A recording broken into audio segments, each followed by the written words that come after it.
you know, kings and queens and assassinations and all different things like that. You have magic and mages and dragons and like ships and pirates, and it's just really, really great. Hello, my lovelies, and welcome back to my channel. Today, we are going to talk about my January wrap-up. This first month of 2021 has been an interesting one as far as the world is concerned, but for me, I am super excited because I had a really good reading month this month. I read quite a lot of books, but also pretty much every book that I read, I ended up really enjoying.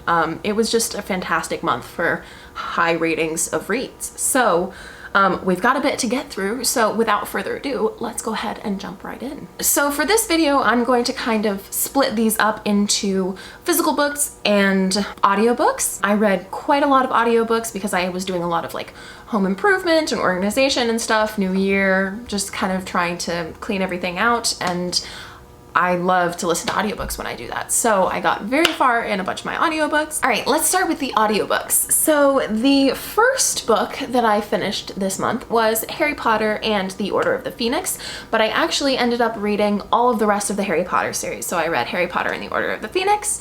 I also read Harry Potter and the Half-Blood Prince and Harry Potter and the Deathly Hallows. So I mean, it was the end of my reread of the Harry Potter series, and I kind of forgot how much I love that series. Like, it's so kind of like overplayed and a little bit jaded now, but it's just going back and reading the books and really experiencing like the characters, like Fred and George. Oh my gosh, the books are so much better for their characters. The books are just, yeah, I mean, really, it was really just great.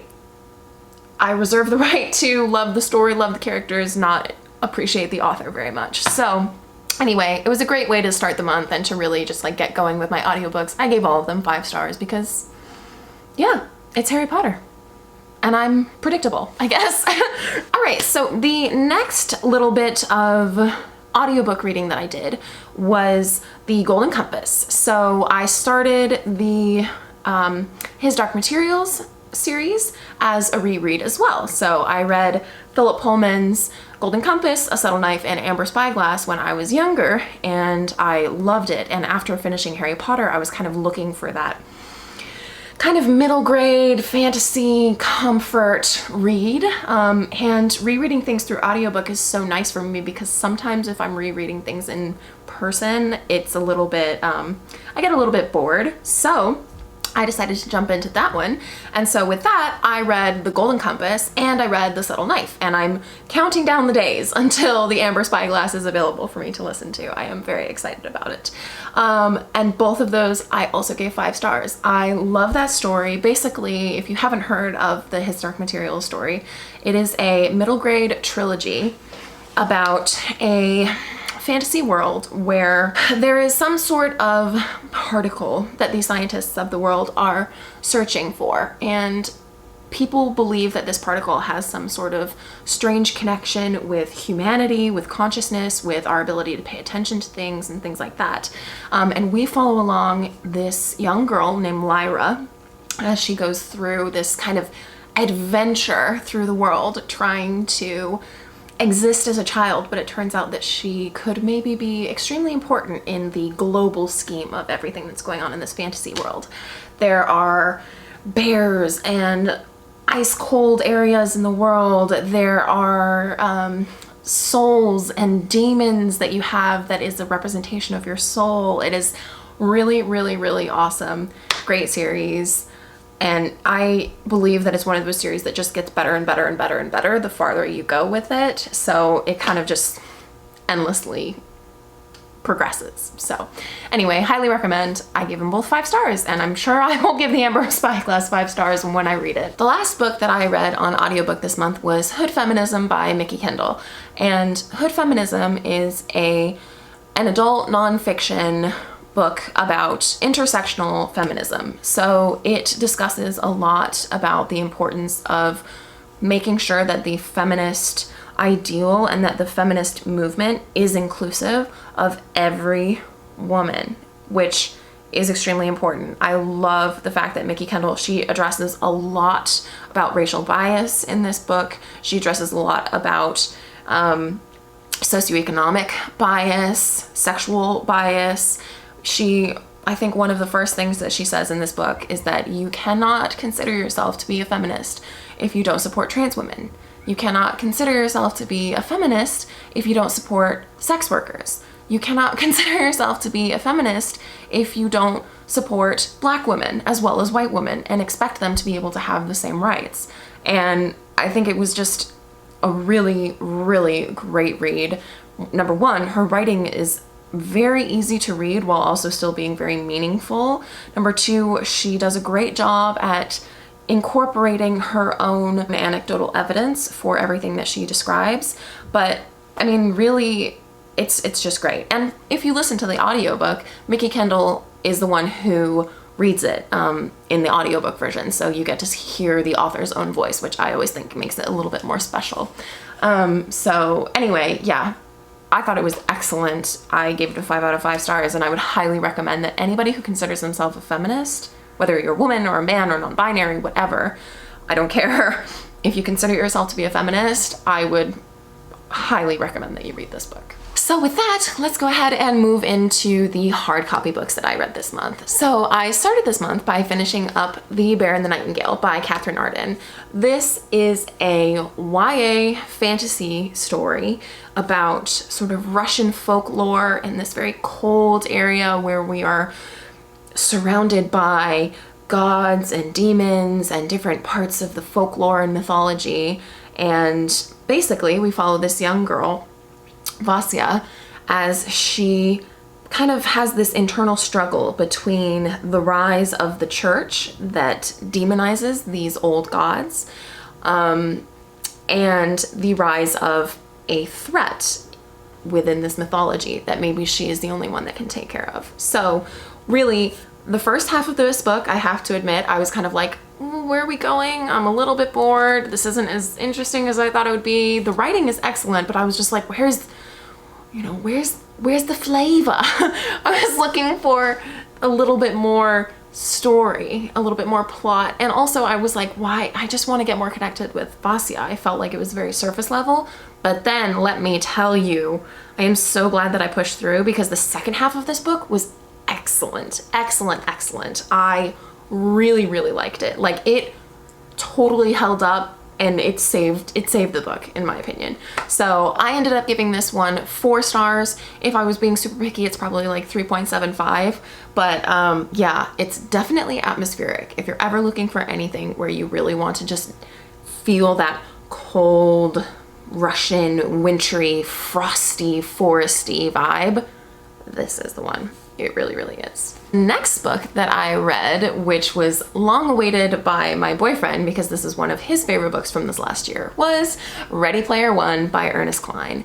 This book is I believe it's an adult sci-fi book. So I say I believe, I'm not quite sure if it falls into young adult, new adult, or adult, but it's a sci-fi book about the Earth, and it is a futuristic book where there has been something called the Oasis that has been created, and it is a virtual reality video game where people spend most of their lives these days. As long as you can connect to the Oasis, you can go to school in the Oasis, you can work in the Oasis, you can play games and do quests and things for fun. You can do pretty much anything in the Oasis.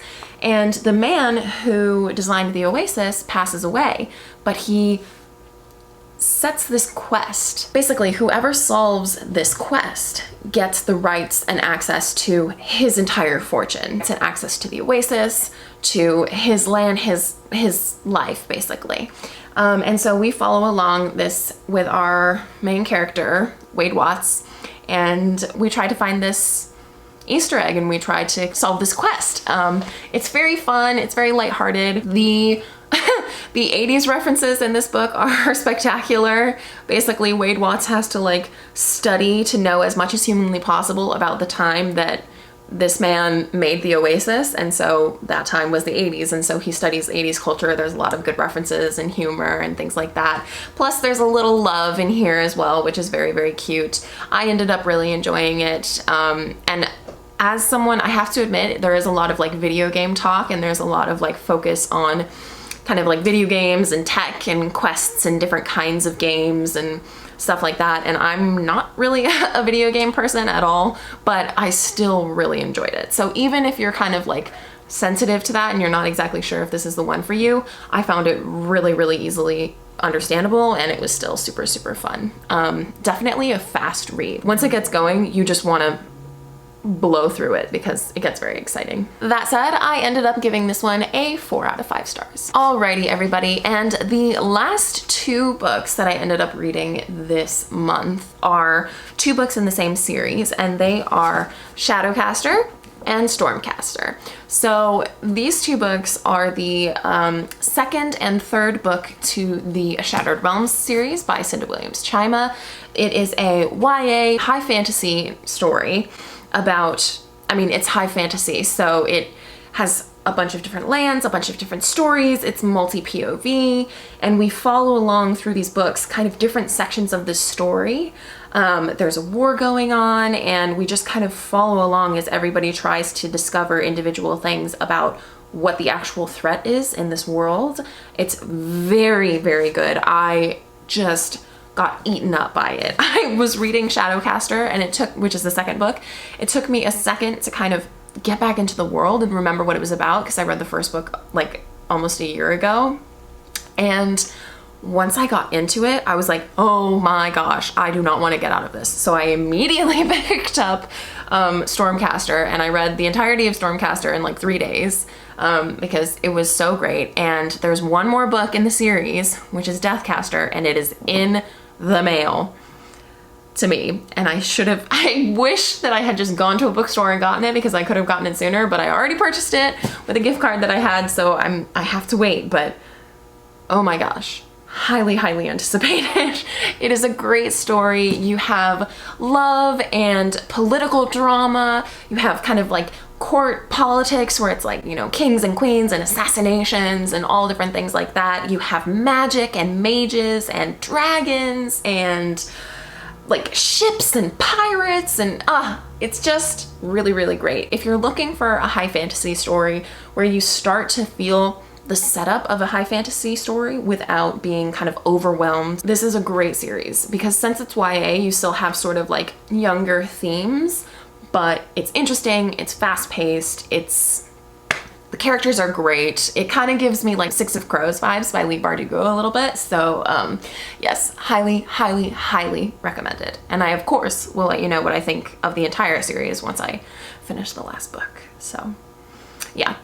Okay, everybody, that is the end of all of the books that, oh, and I didn't even talk about the the rating for those books, but I gave them both 5 stars because they were excellent. That is the end of this video, my friends. That was 10 books in the month of January, which is kind of wild for me. But I really, really enjoyed it, and I'm really hoping that I can kind of continue on with this reading mania, I guess you could call it. So anyway, thank you so much for watching today, you guys. Let me know what your favorite book was that you read in January down in the comments below. If you liked it, go ahead and give it a like, subscribe, join our little family, and I will see you all in the next one. Look out for a February TBR. Goodbye!